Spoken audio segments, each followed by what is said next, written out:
पण अत्यंत महत्त्वपूर्ण अपडेट पाहतो. हा व्हिडिओ आपण शेवटपर्यंत पाहावा. शाळांचे खाजगीकरण म्हणजे देशाला गुलामगिरीकडे नेणारा धोकादायक मार्ग. शिक्षणप्रेमी नागरिकात तीव्र संताप. 22 डिसेंबर 2025. नमस्कार मित्रांनो, चॅनलमध्ये आपले सहर्ष स्वागत आहे.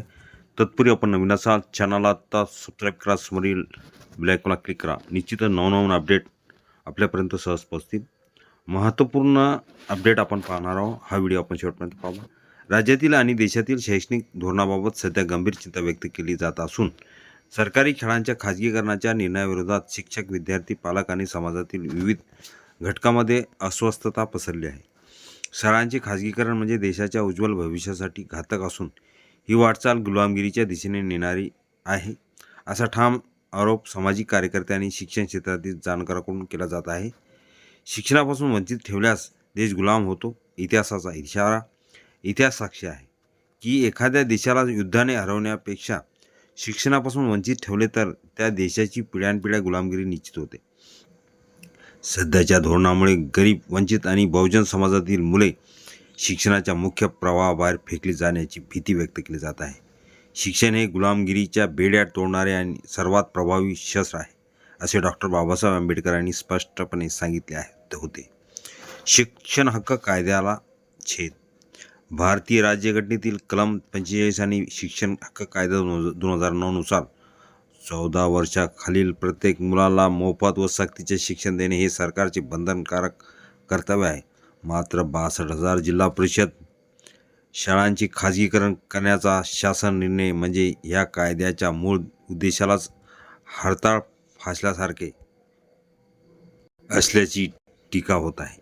वरवर चांगली पण आतून धोकादायक योजना.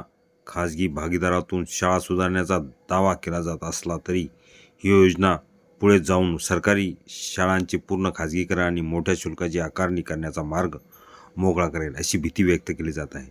सुरुवातीला दर्जेदार शिक्षण देण्याचे आमिष दाखवून पुढे गरीब कुटुंबातील मुलांना शिक्षणापासून दूर ठेवले जाईल, असा आरोपही केला जात आहे.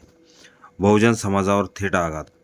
महात्मा ज्योतिबा फुले, सावित्रीबाई फुले, छत्रपती शाहू महाराज आणि कर्मवीर भाऊराव पाटील यांनी शिक्षणाच्या माध्यमातून बहुजन समाजाला मुख्य प्रवाहात आणण्याचे ऐतिहासिक कार्य केले.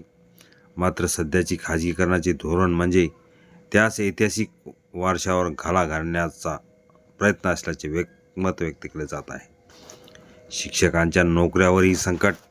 खाजगीकरणानंतर कमी वेतनात शिक्षक भरती, नोकरीची अस्थिरता आणि शिक्षणाचा गुणवत्तेवर विपरीत परिणाम होण्याची शक्यता वर्तवली जात आहे. आर्थिक विवेचनेत असलेला शिक्षक विद्यार्थ्यांचा दर्जेदार शिक्षण देऊ शकणार का, असा सवाल उपस्थित केला जात आहे.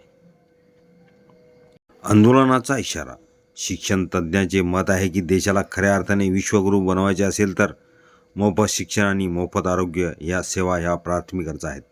अन्नधान्य किंवा इतर सवलतीपेक्षा शिक्षणात गुंतवणूक केल्यास देश सक्षम आणि आत्मनिर्भर बनेल.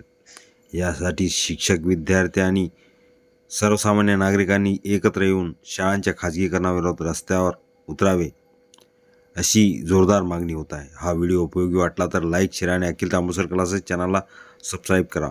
आज आवाज उठवला नाही तर उद्या गुलामगिरी पत्करण्याशिवाय पर्याय उरणार नाही, असा इशाराही देण्यात येत आहे.